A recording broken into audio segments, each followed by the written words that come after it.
Il était une fois dans un village oublié, un lieu nommé Kangelussuaq, un endroit fertile baigné par la rivière Rubérésina. Les habitants de ce village, près de 100 foyers, vivaient dans une grande harmonie, bien que séparés de leurs voisins par la rivière.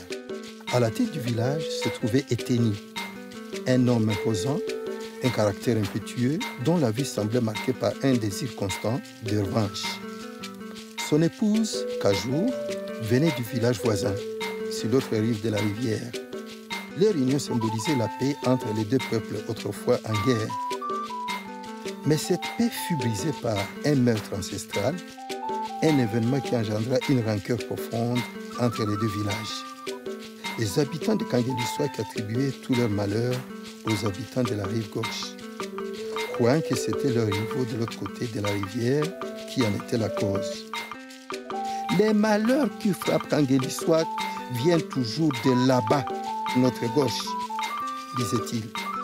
Eteni jurait qu'il fallut éliminer toute menace venant de la rive gauche, convaincu que seul un acte de guerre pourrait mettre fin au malheur du village.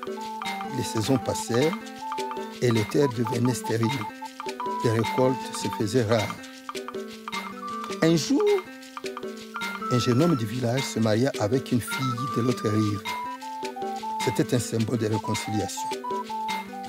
Et un sage parmi les invités à la fête expliqua que si les deux rives se réconciliaient, la pluie reviendrait. Mais à l'approche de la fête, une étrange sensation envahit le cœur d'Eteni. Ses yeux se tournaient sans cesse vers la rivière, attendant les mauvais signes.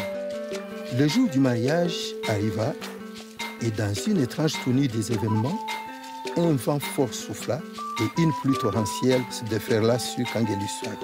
Mais alors, sans avertissement, la colline imposante qui dominait le village commença à se désagréger. La terre se mit à trembler et un éboulement catastrophique engloutit la fête.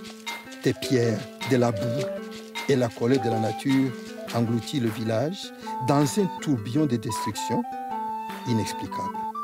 Kangelussuaq fut transformé en un immense cimetière, un désert de pierres et de poussière.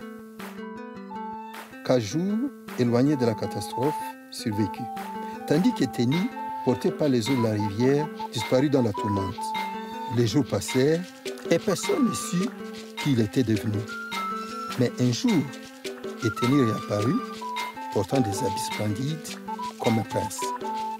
Il raconta comment il avait été sauvé par un habitant de l'autre rive et comment il avait traversé la rivière pour se retrouver de l'autre côté, là où il avait reçu l'hospitalité. Eteni, dans ces derniers moments, avait compris que ces malheurs n'étaient pas venus de la rive gauche, mais de la rive droite, là où la pluie dévastatrice avait tout emporté. Nous avons tous un endroit d'où viennent nos malheurs, disait Eteni avant sa mort. Mais parfois, il faut regarder dans le miroir et reconnaître que nos souffrances peuvent venir de ce que nous avons nourri au plus profond de nous-mêmes, disait-il. Kajour posa alors cette question. D'où viennent nos malheurs? Et chacun, à sa manière, chercha la réponse dans les ombres de son passé. Je vous remercie.